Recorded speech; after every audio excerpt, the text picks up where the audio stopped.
কাকে চাই? স্যার সুইটি ম্যাডামের নামে একটা পার্সেল ছিল। ও আচ্ছা, সুইটি সুইটি এদিকে আসো তো, দেখো তোমার পার্সেল আসছে। এই একটা পার্সেল নিয়ে আসতে কি এত সময় লাগে? মনে হয় কাপড়টা ঠান্ডা হয়ে গেছে। দে পার্সেলটা। এই তোর বিল কত হয়েছে? সুইটি, আপনার বিল হয়েছে 300 টাকা। এই কি বললি তুই? কি বললি? আপনার বিল হয়েছে 300 টাকা ম্যাডাম। না না না না, বিল না, তার আগে জানি কি বললি তুই? ও আগে আগে বলছি 300 টাকা হয়েছে সুইটি। তোর এত বড় সাহস হয় কি করে আমাকে নাম ধরে ডাকা?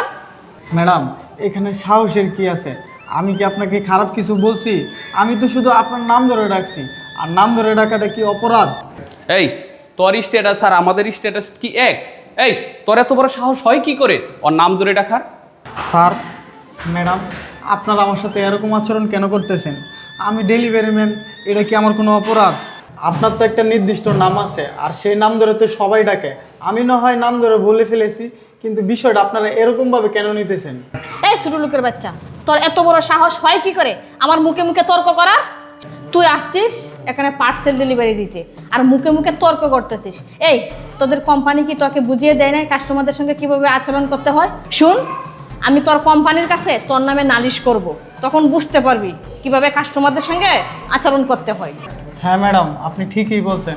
আপনি চাইলে আমার কোম্পানির কাছে আপনি বিচার দিতে পারেন, তাহলে সর্বোচ্চ আমার চাকরিটা চলে যাবে, কিন্তু এর বেশি আর কিছুই হবে না। আরেকটা কথা ম্যাডাম, আমার কোম্পানি এবং আমার ফ্যামিলি আমাকে সেই শিক্ষাটাই দিয়েছে যে মানুষের সাথে ভালো ব্যবহার করা। আর আমি আপনার সাথে তেমন কি কাজটা করছি? আমি তো শুধু আপনার নাম ধরেই ডাকছি। এই জন্য সেই কখন থেকে আপনাদের মুখে যা আসতেছে তাই বলতেছেন। ম্যাডাম, একবার চিন্তা করে দেখেন তো, আচরণ কি আমার শেখা উচিত না আপনাদের শেখা উচিত? আপনাদের মতো কিছু কিছু বড় লোকরা সবজিওয়ালা, রিক্সাওয়ালা, ডেলিভারি ম্যান এদের সাথে অনেক খারাপ আচরণ করেন। এদেরকে আপনারা মানুষই মনে করেন না।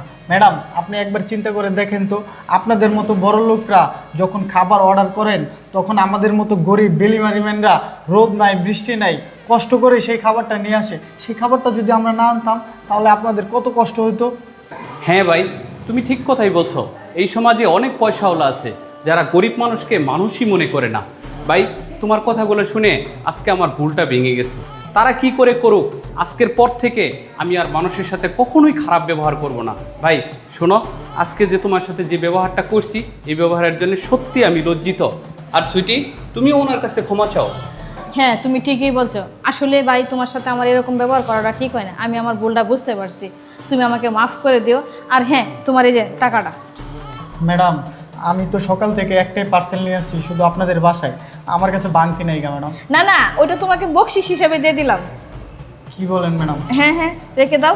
আর শুনো, আমরা তখন যা ব্যবহার করছি তার জন্য আসলে আন্তরিকভাবে দুঃখিত। তুমি আমাদেরকে বোন মনে করে ক্ষমা করে দিও। না ম্যাডাম, সমস্যা নাই। আপনারা যে আপনাদের ভুলটা বুঝতে পারছেন, সেটাই অনেক কিছু। আসলে ম্যাডাম জানেন, আমরা অনেক জায়গায় পার্সেল নিয়ে যাই, সেখানে অনেকে অনেক রকম হয়।